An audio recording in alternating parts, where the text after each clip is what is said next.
El significado de la película autor Orfeu para leer 4 minutes publicado 06.01.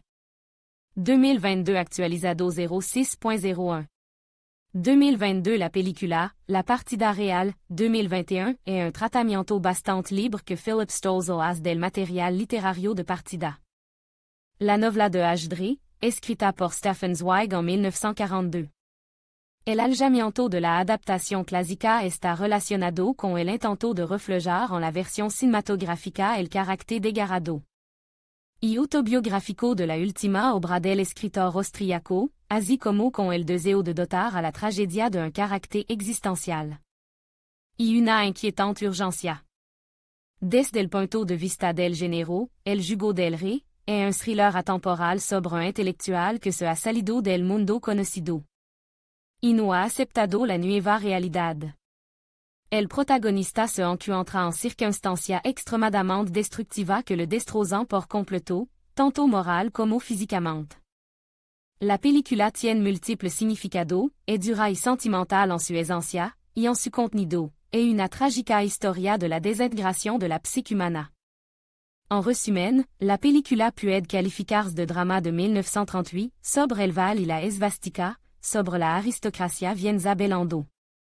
Despreocupadamente en los bel, representada por el respetable notario Joseph Bartók, y los nazis que ocupan Austria, cuyo modal y método de muestra el investigador de la Gestapo Franz Joseph Bem.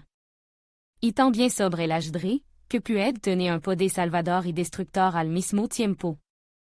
A Bartók siempre le disgustó este jugo de prusiano aburrido, prefiriendo la lectura de libro, la buena música, el sexo consu. Bella esposa Ana y los bel rutilant en el ayuntamiento. Pero a medida que avanza la historia, el protagonista cambia de opinión. En el cautiverio nazi, el jugo se convierte en un medio para combatir el vacío intelectual y la tortura psicológica. El Ajdre se convierte a la vez en una enfermedad y en una cura, en una vía de escape de la soldad y en una obsesión. La idea de la película est que la mente humana se presenta al espectador en forma de tablero de Ajdre. La batalla no est tanto entre las pieza blanca y negra de los grands maestros, sino entre la razón y la locura humana.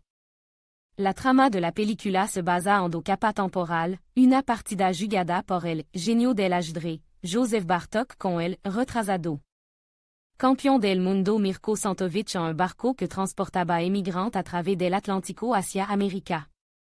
Interrogatorio en la Gestapo y el terrible tiempo pasado en régimen de aislamiento en una habitación del elegante Hotel Métropole, donde un notario fut encarcelado por negarse a cooperar con los nazis. Los guionistas violan el concepto de cronotopo y entrecruzan deliberadamente los flujos temporal.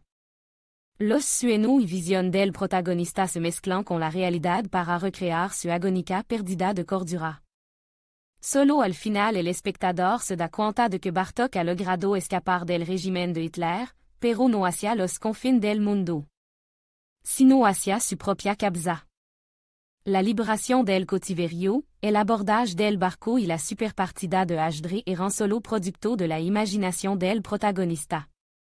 Su nueva forma de escapar de la realidad.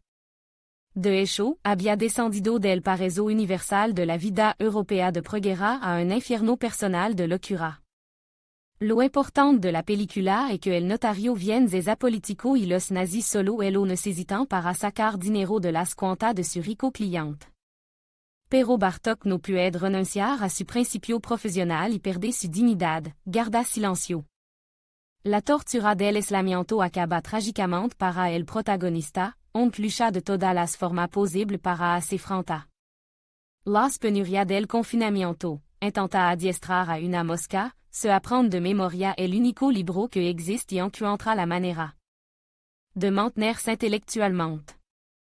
Joseph se sumerge en el mundo del Ajdre, juga mentalmente varia partida de la colección que consiguió robar al guardia durante otro interrogatorio. Pero esto no le ayuda. De la soldad y la ansiedad Bartók enloquece.